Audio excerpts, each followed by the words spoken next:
Hi ಎಲ್ಲ ವಿದ್ಯಾರ್ಥಿಗಳಿಗೂ educate ಲ್ಯಾಟ್ for life ಚಾನಲ್ಗೆ ಸ್ವಾಗತ. ಮೊದಲನೇದಾಗಿ ಈಗ ಸೆಕೆಂಡ್ PUC ಎಕ್ಸಾಮ್ ಸ್ಟಾರ್ಟ್ ಆಗುತ್ತೆ. ನಿಮ್ಮೆಲ್ಲರ ಎಕ್ಸಾಮ್ಸ್ಗೆ ಆಲ್ ದ ಬೆಸ್ಟ್. ಎಕ್ಸಾಮ್ ಚೆನ್ನಾಗಿ ಆಗುತ್ತೆ.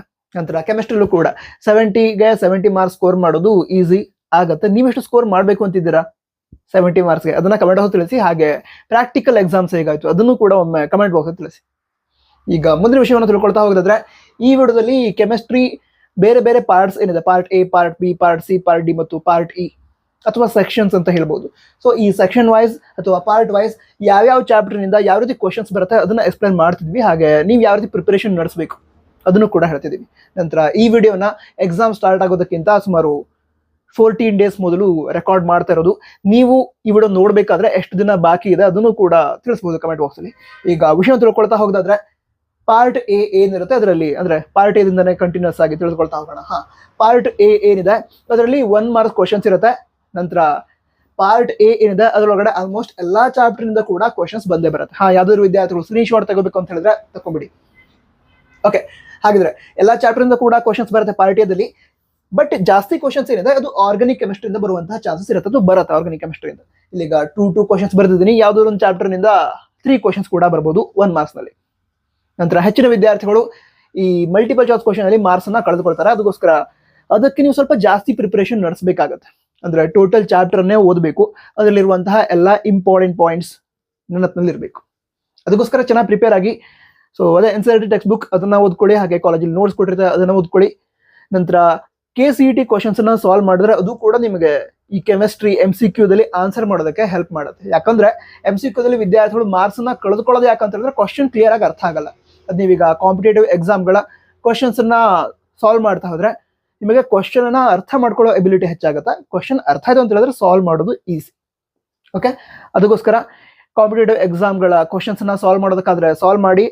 ನಂತರ ಮೊದಲಿಗೆ ನೀವು ಮಾಡಬೇಕಾಗಿರೋದು ಅದೇ ಟೆಕ್ಸ್ಟ್ ಬುಕ್ ಅಥವಾ ನೋಟ್ಸ್ ಏನು ಓದ್ತಾ ಇದ್ದೀರಾ ಅದರಲ್ಲಿರುವಂತಹ ಕಾನ್ಸೆಪ್ಟ್ ಅನ್ನ ಕ್ಲಿಯರ್ ಮಾಡ್ಕೊಳ್ಳಿ.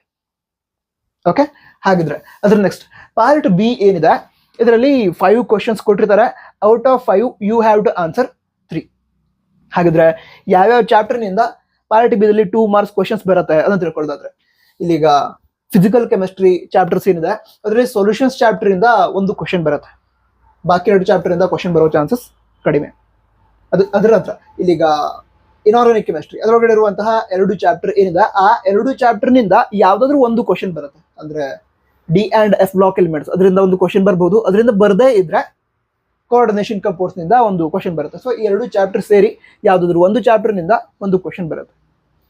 ಅದಂತರ ಆರ್ಗಾನಿಕ್ ಕೆಮಿಸ್ಟ್ರಿ ಪಾರ್ಟ್ ಏನಿದೆ ಅದರಿಂದ 2 ಮಾರ್ಕ್ಸ್ ನಲ್ಲಿ ಹೆಚ್ಚು ಕ್ವಶನ್ಸ್ ಬರುತ್ತೆ. ಇಲ್ಲಿ ನೋಡಿ, ಯಾವುದು ಹ್ಯಾಲೋ ಅಲ್ಕೇನ್ಸ್ ಅಂಡ್ ಹ್ಯಾಲೋ ಅರೇನ್ಸ್ ಈ ಚಾಪ್ಟರ್ ನಿಂದ 2 ಮಾರ್ಕ್ಸ್ 1 ಕ್ವಶನ್ ಬರುತ್ತೆ ಪಾರ್ಟ್ ಬಿ ದಲ್ಲಿ. ಅದಂತರ ಆಲ್ಕಹಾಲ್ಸ್, ಫಿನಾಲ್ಸ್ ಅಂಡ್ ಈಥರ್ಸ್ ಈ ಚಾಪ್ಟರ್ ಇಂದ ಕೂಡ 1 ಕ್ವಶನ್ ಬರುತ್ತೆ 2 ಮಾರ್ಕ್ಸ್ ಅಲ್ಲಿ. ಅದರ ನಂತರ ಇಲ್ಲಿ ನೋಡಿ, ಬಯೋಮಾಲಿಕ್ಯೂಲ್ಸ್ ಈ ಚಾಪ್ಟರ್ ನಿಂದ 1 ಕ್ವಶನ್ ಬರುತ್ತೆ. ಚೆನ್ನಾಗಿ ಪ್ರಾಕ್ಟೀಸ್ ಮಾಡ್ಕೊಳ್ಳಿ. ನಂತರ ಈ ಆರ್ಗಾನಿಕ್ ಕೆಮಿಸ್ಟ್ರಿ ಪಾರ್ಟ್ ಏನಿದೆ ಅದರೊಳಗಡೆ 5 ಮಾರ್ಕ್ಸ್ ಅಲ್ಲಿ ಬರುವಂತಹ ಕ್ವಶನ್ಸು ಕೂಡ ಸ್ಪ್ಲಿಟ್ ಕ್ವಶನ್ಸ್ ಆಗಿರುತ್ತೆ. ಅಂದ್ರೆ 2 ಮಾರ್ಕ್ಸ್ ಪ್ಲಸ್ 3 ಮಾರ್ಕ್ಸ್ ಈ ರೀತಿ ಇರುತ್ತೆ, ಅಥವಾ 2 + 2 + 1 ಈ ರೀತಿ ಸ್ಪ್ಲಿಟ್ ಮಾಡಿರ್ತಾರೆ. ಅದಕ್ಕೋಸ್ಕರ ಈ ಆರ್ಗಾನಿಕ್ ಕೆಮಿಸ್ಟ್ರಿ ಚಾಪ್ಟರ್ ಇಂದ ಬರುವಂತಹ ಕ್ವಶನ್ಸ್ ಏನಿದೆ ಅದನ್ನ ಸಾಲ್ವ್ ಮಾಡ್ಕೊಂಡ್ರೆ ಅಥವಾ ಆ ಕಾನ್ಸೆಪ್ಟ್ ಗಳನ್ನ ನೀವು ಕ್ಲಿಯರ್ ಆಗಿ ಇಟ್ಕೊಂಡ್ರೆ ಇಲ್ಲಿ 2 ಮಾರ್ಕ್ಸ್ ಕೂಡ ಆರಾಮಾಗಿ ಆನ್ಸರ್ ಮಾಡ್ಕೊಂಡ್ಬಿಡ್ಬೋದು ನೀವು. ಓಕೆನಾ? ಸೊ ಚೆನ್ನಾಗಿ ಪ್ರಾಕ್ಟೀಸ್ ಮಾಡಿ ಇಟ್ಕೊಳ್ಳಿ. ನಂತರ ಕೆಮಿಸ್ಟ್ರಿ ಸಬ್ಜೆಕ್ಟ್ ನ ಚಾಪ್ಟರ್ ವೈಸ್ ಇಂಪಾರ್ಟೆಂಟ್ ಕ್ವಶನ್ಸ್ ಇದರ ವಿಡಿಯೋಗಳನ್ನ ಆಲ್ರೆಡಿ ಶೇರ್ ಮಾಡಿದೀವಿ, ಚೆಕ್ ಮಾಡಿ ನಮ್ಮ ಚಾನಲ್ ಇದೆ. ನಂತರ ಆ ಪ್ಲೇ ಲಿಸ್ಟ್ ಏನಿದೆ ಅದರ ಲಿಂಕ್ ಅನ್ನ ಡಿಸ್ಕ್ರಿಪ್ಷನ್ ಅದರ ಟಾಪ್ ಬಾಕ್ಸ್ ಅಲ್ಲಿ ಕೊಟ್ಟಿರ್ತೀನಿ. ಅದರ ನಂತರ ಈಗ ಪಾರ್ಟ್ ಸಿ ಏನಿದೆ, ಪಾರ್ಟ್ ಸಿ ದಲ್ಲಿ 3 ಮಾರ್ಕ್ಸ್ ಕ್ವಶನ್ಸ್ ಇರುತ್ತೆ. ಅದರಲ್ಲಿ ಫಿಸಿಕಲ್ ಕೆಮಿಸ್ಟ್ರಿ ಪಾರ್ಟ್ ಅಂತ ಒಂದು ಕೊಡ್ತಾರೆ. ಅದರ ನಂತರ ಇನಾರ್ಗಾನಿಕ್ ಕೆಮಿಸ್ಟ್ರಿ ಪಾರ್ಟ್ ಅಂತ ಮತ್ತೊಂದು ಇರುತ್ತೆ. ಸೊ ಇಲ್ಲಿ 3 ಮಾರ್ಕ್ಸ್ ಕ್ವಶನ್ ಏನಿದೆ ಅದರಲ್ಲಿ ಫಿಸಿಕಲ್ ಕೆಮಿಸ್ಟ್ರಿ ಚಾಪ್ಟರ್ಸ್ ಏನಿದಾವೆ ಅದರಿಂದ 4 ಕ್ವಶನ್ಸ್ ಬರುತ್ತೆ. 4ರಲ್ಲಿ 2ಕ್ಕೆ ಆನ್ಸರ್ ಮಾಡ್ಬೇಕು ನೀವು. ನಂತರ ಇದರಲ್ಲಿ ಸೊಲ್ಯೂಷನ್ಸ್ ಚಾಪ್ಟರ್ ಇಂದ 1 ಕ್ವಶನ್ ಬರುತ್ತೆ. ಹಾಗೆ ಎಲೆಕ್ಟ್ರೋ ಕೆಮಿಸ್ಟ್ರಿ ಚಾಪ್ಟರ್ ಇಂದ 2 ಕ್ವಶನ್ ಬರುತ್ತೆ. ಅದರ ನಂತರ ಕೆಮಿಕಲ್ ಕೈನೆಟಿಕ್ಸ್ ಈ ಚಾಪ್ಟರ್ ಇಂದ 1 ಕ್ವಶನ್ ಬರುತ್ತೆ. ಸೊ ಪ್ರಾಕ್ಟೀಸ್ ಮಾಡ್ಕೋಬಹುದು. ಈ 2 ಚಾಪ್ಟರ್ ನೀವು ಪರ್ಫೆಕ್ಟ್ ಮಾಡ್ಕೊಂಡ್ರಿ ಅಂತ ಹೇಳಿದ್ರೆ ಎಲ್ಲವನ್ನು ಓದಿ, ಯಾವ್ದನ್ನು ಬಿಡಬೇಡಿ. ಜಸ್ಟ್ ಹೇಳ್ತಾ ಇದ್ದೀನಿ, ಅಕಸ್ಮಾತ್ ಸಿಲೆಬಸ್ ಕವರ್ ಮಾಡೋದಕ್ಕೆ ಆಗಿಲ್ಲ ಅಂತ ಹೇಳಿದ್ರೆ ಇದು 2 ಚಾಪ್ಟರ್ ಅನ್ನ ಪರ್ಫೆಕ್ಟ್ ಮಾಡ್ಕೊಂಡ್ರೆ ನಿಮಗೆ ಇಲ್ಲಿ 3 ಮಾರ್ಕ್ಸ್ ನ ಕ್ವಶನ್ಸ್ ನ ಸಾಲ್ವ್ ಮಾಡೋದಕ್ಕಾಗತ್ತೆ ಪಾರ್ಟ್ ಸಿ ದಲ್ಲಿ. ಹಾಗೆ ಪಾರ್ಟ್ ಇ ಏನಿದೆ ಅಲ್ಲೂ ಕೂಡ ನ್ಯೂಮೆರಿಕಲ್ಸ್ ಪರ್ಫೆಕ್ಟ್ ಮಾಡ್ಕೊಂಡ್ರೆ ಈ 2 ಚಾಪ್ಟರ್ದು ನೀವು ಆರಾಮಾಗಿ ಫುಲ್ ಮಾರ್ಕ್ಸ್ ಅನ್ನ ಸ್ಕೋರ್ ಮಾಡ್ಬೋದು.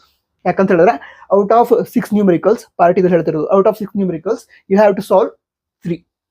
ಅದಕ್ಕೋಸ್ಕರ ಎರಡೇ ಚಾಪ್ಟರ್ನ ಪರ್ಫೆಕ್ಟ್ ಮಾಡ್ಕೊಂಡ್ರು ಕೂಡ ಆಗತ್ತೆ, ಬಟ್ ಪೂರ್ತಿಯಾಗಿ ಓದ್ಕೊಳ್ಳಿ. ಅಕಸ್ಮಾತ್ ಈಗ ಆಗಲ್ಲ ಅಂತಂದ್ರೆ ಇಷ್ಟಂತೂ ಮಿನಿಮಮ್ ಕವರ್ ಆಗಲೇಬೇಕು. ಓಕೆ, ಅಂದ್ರೆ ಮಿನಿಮಮ್ ಓದಿ ಫುಲ್ ಮಾರ್ಕ್ಸ್ ಸ್ಕೋರ್ ಮಾಡೋದಕ್ಕೆ ಆಪ್ಷನ್ ಇದು ಅಷ್ಟೇ. ಓಕೆ, ಆಪ್ಷನ್ ಮೇಲೆ ಡಿಪೆಂಡ್ ಆಗಿರಬೇಡಿ, ಎಲ್ಲಾನು ಓದಿ. ಬಟ್ ಹೇಳ್ತಿರೋದು ಇದೆರಡು ಚಾಪ್ಟರ್ ಓದ್ಕೊಂಡ್ರೆ 3 ಮಾರ್ಕ್ಸ್ನ ನ್ಯೂಮೆರಿಕಲ್ ಹಾಗೆ ಪಾರ್ಟ್ಸ್ ಅಲ್ಲಿ 3 ಮಾರ್ಕ್ಸ್ ಅನ್ನು ಕೂಡ ಕವರ್ ಮಾಡೋದಕ್ಕಾಗತ್ತೆ. ಅದ್ರ ನೆಕ್ಸ್ಟ್ ಇಲ್ಲಿಗ ಕೆಮಿಕಲ್ ಕೈನೆಟಿಕ್ಸ್, ಇದರಿಂದ ಕೂಡ ಒಂದು ಕ್ವಶನ್ ಬರುತ್ತೆ ಅಂತ ಹೇಳಿದ ಪಾರ್ಟ್ಸ್ ಸಿ ದಲ್ಲಿ. ಅದ್ರ ನೆಕ್ಸ್ಟ್ ಪಾರ್ಟ್ ಸಿ ಬಗ್ಗೆ ಕ್ಲಿಯರ್ ಆಯ್ತಾ? ಇಲ್ಲ, ಮತ್ತು ಇದೆ ಯಾವುದು?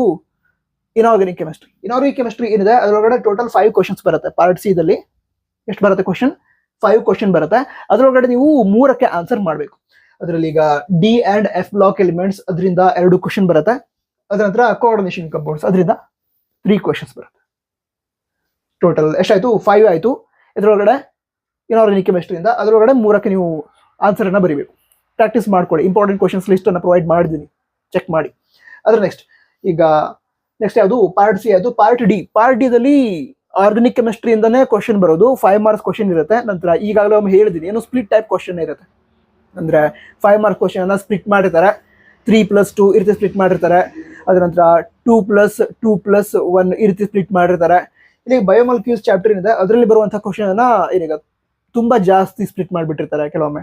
ಅಂದ್ರೆ 2 ಮಾರ್ಕ್ಸ್ ಒಂದು ಕ್ವಶನ್ ಕೊಟ್ಟು ಅದಂತರ 1 ಮಾರ್ಕ್ಸ್ 3 ಕ್ವಶನ್ ಕೊಟ್ಬಿಡ್ತಾರೆ. ಈ ರೀತಿ ಎಲ್ಲ ಸ್ಪ್ಲಿಟ್ ಮಾಡಿರ್ತಾರೆ. ಸೊ ಚೆನ್ನಾಗಿ ಪ್ರಾಕ್ಟೀಸ್ ಮಾಡಿ ಇಟ್ಕೊಳ್ರಿ.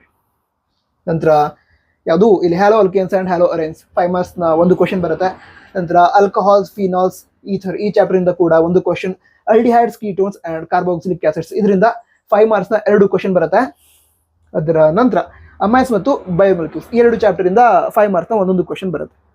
ನಂತರ ಟೋಟಲ್ 6 ಕ್ವಶನ್ಸ್ ಇರುತ್ತೆ ಪಾರ್ಟ್ ಡಿ ದಲ್ಲಿ. ಅದರಲ್ಲಿ 4ಕ್ಕೆ ನೀವು ಆನ್ಸರ್ ಮಾಡಬೇಕು. ಪ್ರಾಕ್ಟೀಸ್ ಮಾಡ್ಕೊಳ್ಳಿ, ಆರಾಮಾಗಿ ಆಗುತ್ತೆ ಸ್ಕೋರ್ ಮಾಡೋದಕ್ಕೆ, ಈಸಿ ಆಗುತ್ತೆ. ಅದ್ರ ನೆಕ್ಸ್ಟ್ ಯಾವ ಪಾರ್ಟ್ ಇದೆ? Part E. ನ್ಯೂಮೆರಿಕಲ್ ಬರುತ್ತೆ. ಅದ್ರ ಬಗ್ಗೆ ನಾನು ಆಲ್ರೆಡಿ ಹೇಳಿದೆ. ಈಗ ಫಸ್ಟ್ 2 ಚಾಪ್ಟರ್ಸ್ ಏನಿದೆ ಅದನ್ನೇ ಪರ್ಫೆಕ್ಟ್ ಮಾಡ್ಕೊಂಡ್ರೆ ನ್ಯೂಮೆರಿಕಲ್ ಕೂಡ ಸಾಲ್ವ್ ಮಾಡೋದಕ್ಕಾಗತ್ತೆ ಅಂತ ಪ್ರಾಕ್ಟೀಸ್ ಮಾಡಿ ಇಟ್ಕೊಂಡ್ರಿ. ಅದ್ರ 3 ಚಾಪ್ಟರ್ನ ಪ್ರಾಕ್ಟೀಸ್ ಮಾಡ್ಕೊಳ್ಳಿ. ಯಾಕಂತ ಹೇಳಿದ್ರೆ ಬೋರ್ಡ್ ಎಕ್ಸಾಮ್ ಅಲ್ಲಿ ನಿಮಗೆ ಜಾಸ್ತಿ ನಾಲೆಜ್ ಇದೆ ಅಂದ್ರೆ ಔಟ್ ಆಫ್ 6 ನಿಮ್ಗೆ 3 ಅಷ್ಟೇ ಸಾಲ್ವ್ ಮಾಡೋದಿದೆ.